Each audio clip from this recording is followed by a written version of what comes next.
Live from the Stone & Field Studios, it's Houston Real Estate Talk with your host, Kariliz Perez. Hi, and welcome to the Houston Real Estate Talk with Stone & Fields, here with Tobias Engel from Staging to Sell. Welcome, Tobias. Thank you, Kariliz. Absolutely. Thank you for inviting me and giving me the opportunity to present myself here. I appreciate it. Why don't you tell me a little bit about yourself and your company, Tobias? All right, so I moved to Houston about 4 years ago, and I came here from Amsterdam in the Netherlands, where I've always worked in corporate marketing and brand management. And moving here, I thought it was time for a big career change. And watching, the Houston Live and seeing what everyone was doing, I decided to jump on the bandwagon and start flipping houses. Nice. Like it seemed like everyone was doing in Houston. That's all that people talked about. Yes. So I've been here now for nearly 4 years. Okay. And in that period, I've invested and remodeled and sold 5 homes. Wow. And that's been a really interesting business and a steep learning curve since sure. it was something completely new for me to Right. do. So in that time, initially the first home sold very easily. Okay. The second took a little bit longer, and that made me decide to maybe stage the home, lightly at first. So Right. I bought some bathroom accessories, I bought some kitchen accessories, maybe a rug here and there, a plant, and that was it. But slowly, this expanded, and all of a sudden I find myself in a full-blown staging business Nice. with, tons of furnishings, accessories, you name it. Right. Yeah. So you came up with the name after you started flipping the homes, or from the beginning you decided, this is a good idea just to establish this company right before you were already doing it? Yes, well, I was flipping really under another company name. Okay. And at one point I thought, well, perhaps I should call this something Yes. more, Along the effective. lines, right. With my marketing background in mind. Of course. So, I like ultimately what we want to do is stage to sell the home, right? Absolutely. Very clever. I like it a lot. Yes. Good idea. Very well. So why don't we get started here with some of the questions we have. You have put together as well.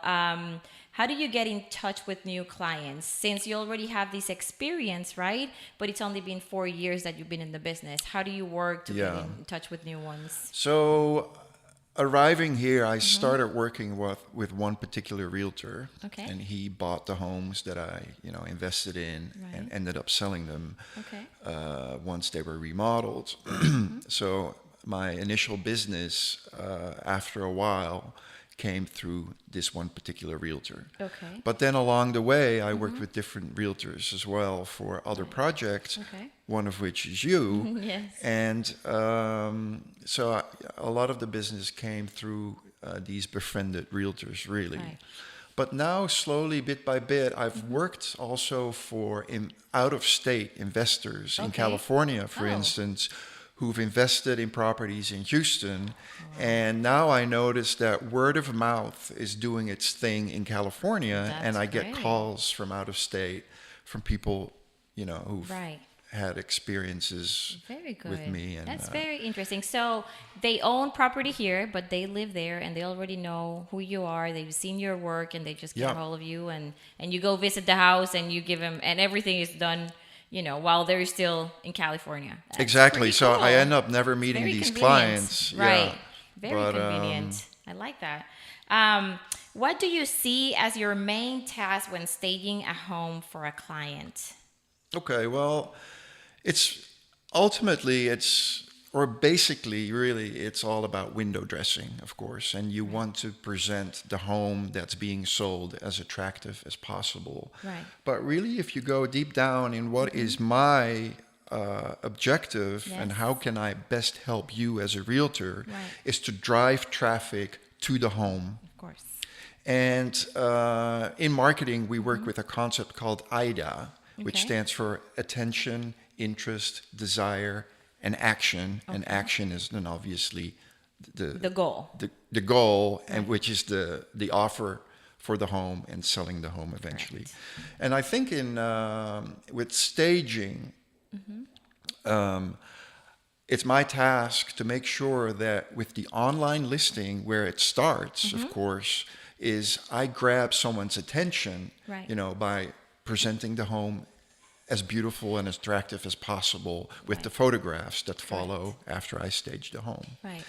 Then, by presenting the home and showing the possibilities of the home, I hope to create an interest. Correct. And then finally, if people visit the home, you hope to create a desire by people thinking, wow, I could see myself living in this house. Right. And then really, it's on to you. Correct. And negotiations follow, inspections, and you name it. Closing. and hopefully closing. Yes, yeah. absolutely. This question is not here in our questionnaire, but how would you describe your style? Or how does that style or creative mind evolves with the years, right? Because probably what you were doing for the homes, like you mentioned, it was very light, a plant, a rug, or something like that. How does that creative or that style evolves through the years? Or is it something that you follow the market trends and you evolve with it by what you see and what you like? Right. Tell me a little bit about that, if that's okay with you. So, why I'm so happy to be working in this business, meaning property development, flipping, but also very much so staging, because I've always had a big passion for architecture and interior design. Right, you have to have the eye, right? By nature, I always look on, what's happening in this market.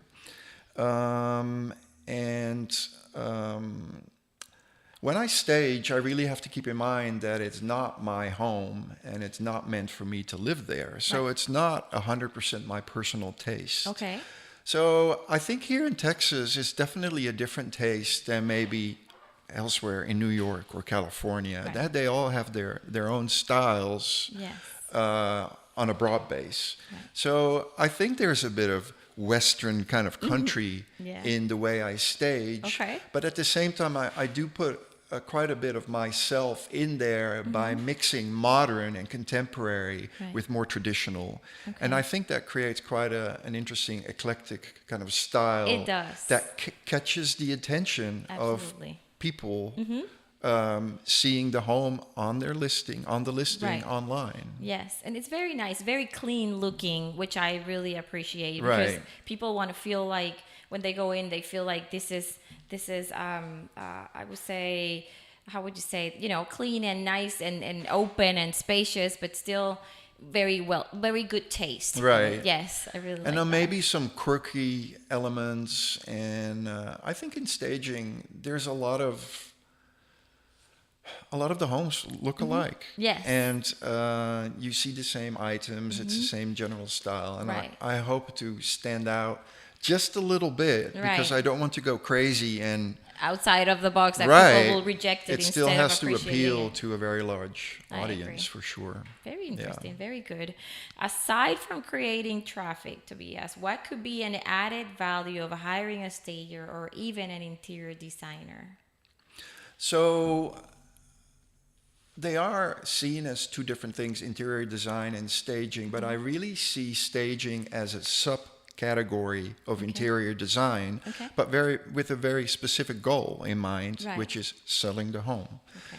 And in interior design, you definitely have to have a certain feel, passion, but maybe most of all, a certain eye for what works best in this space. Right.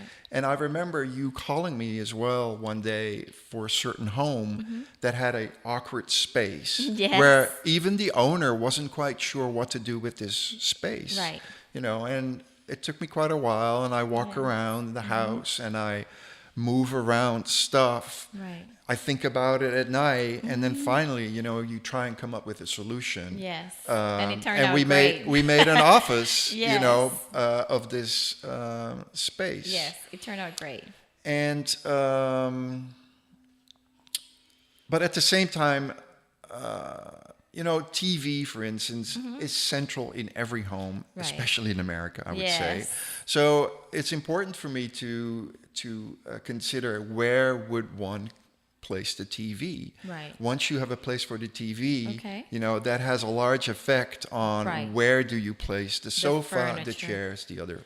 Makes But sense. and then it's important not to overcrowd. Right. Which makes it chaotic and feel smaller. You don't want it to feel or be empty, and therefore the place feels cold. Yes. So you have to find the balance. It's really tricky. How does a person walk through the house? That will also determine where you Right. place certain things No or obstacles not. No or- obstacles, no Right. clutter. And Makes sense.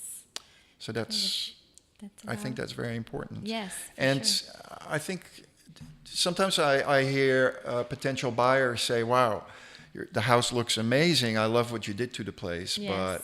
But when I move my furniture in, it won't look like that. Right. But there's maybe, maybe Yes. it's to a certain point, it's inspirational or even aspirational Sure. to, move in and Right. And play with what they have. And right. Yes. And maybe throw out something and replace it with something Exactly. different or That's true. position the That's sofa true. that you have differently. Now that you mentioned that, would you have ever the case where you have staged a house and that happens and then they call you, can you stage my house now because I'm moving in? And that's something you can do? Yes. Okay. So I've done that on one occasion where a befriended realtor sold a home Okay. to a person who had a full interior Yes. and really no desire to buy a new interior. Ah. But she asked me to come around and put everything in place Very good. as I thought would be the best place for Right. this furniture. That's good. Which is a really interesting Yeah, job. because now and it's I like somebody, that. somebody that's actually going to be living in that house, Right. not only with the goal to sell or to make somebody else happy, Yeah. but they're gonna have to enjoy the space. Yeah. So it becomes real. Exactly. Yeah. Yes. Does your business offer other services next to furnishing and decorating the interior? Yeah, so this is something that really grew organically as well. And, you run into a need, and I try to fulfill this need. So one obvious one is for curb appeal, you want your yard to look neat and Yes. tidy. Above all, to have the lawn mown regularly. Right. So I can take care of that, of course. Okay. And maybe once every 2 weeks, have someone come by, take care Okay. of the yard. That's good. Whenever I stage a home, I really insist that I have access at all times. Right. And I go by maybe once a week, maybe once every 2 weeks Sure. to check whether everything is in place, Right. whether everything is still there. Yes, Right? that's a big one. But also for the owner, the seller of the house, are all the doors locked? Right. And once every 2 times I visit a home, I find a window is unlocked or the back door is unlocked. Right. Is the alarm on? Yes. That happens often. Are there? Yeah, it's Yes. I think realtors when they visit, they're all client Right. focused and not so much. Sure, of course. Are the lights on everywhere? Should they be? Right. Another important thing is the AC working. True. And there's Especially in Houston with these heat, yeah, right? but there's 2 elements to that. First of all, it's not very pleasant to walk into a house and you melt because Right. it It's horrible. temperature went up to Yes. 90. It won't sell. Another important aspect to that is I've walked into houses where the wooden floor started bulging Oh, because the temperature yes. was too warm. Right, you have to keep certain Right. levels of temperature. So is the AC off? Is the AC malfunctioning? Right. So I'll report that to the That's owner very of the good. house. That's very good. And I appreciate that because with the listing that I have that you stage, that's exactly what you've Yeah. done. And you helped me tremendously because I can't be there every day. The Right. seller probably doesn't stop by the house every day either. Yeah. So between all of us together, we keep an eye on the Right. listing. We make sure it's clean. We make sure, like you said, the windows are closed, the AC it's working. It's Yeah. really important. Yeah. Or nothing has been stolen. Not only appliances disappear, furniture also disappears. Yes. So it's so Yeah. true. So is the house tidy? Right. Is it Correct. clean? Is it clean? Is it 'Cause- clean before I move in the staging furniture and Right, accessories? That's right. really important. And before the open house, Yeah. before people come in and take a look at it, Yeah. all of that is really important. You're And right. people have to understand that although I charge by the month, Right. obviously, my prime goal and my biggest benefit is if the house sells quickly. Correct. Because there is a bit of a, I start off with a certain fee, and the Yes. fee decreases as the months Right. go on. Correct. I make more money staging a new home after a new home Of course. and sell your home as quick as possible. Agreed. So- And I have to add that your prices are very competitive, very good. Thank you. Very good and reasonable. Nothing, off the charts. Right. So that's very good. How can a client or realtor find you? All right, well, I'm available by phone day and night. It's 832-922-8024. And furthermore, you'll find me on Facebook, and the company name is staging-to-sell. And the URL for the Facebook site is facebook.com/homeinteriorshouston. Very good. I was very surprised Home Interiors Houston wasn't It's taken. still available, right? huh? Wow. But it's mine now. You never know. You Right. never know. Thank you so much, Tobias, for joining us at the Houston welcome. Real Estate Talk. And we look forward to continue the business relationship and to grow it and bring you more business as well. Right. Thank you very much, Kariliz. All right. Have a good one. Thank you, everybody. Bye-bye. Bye.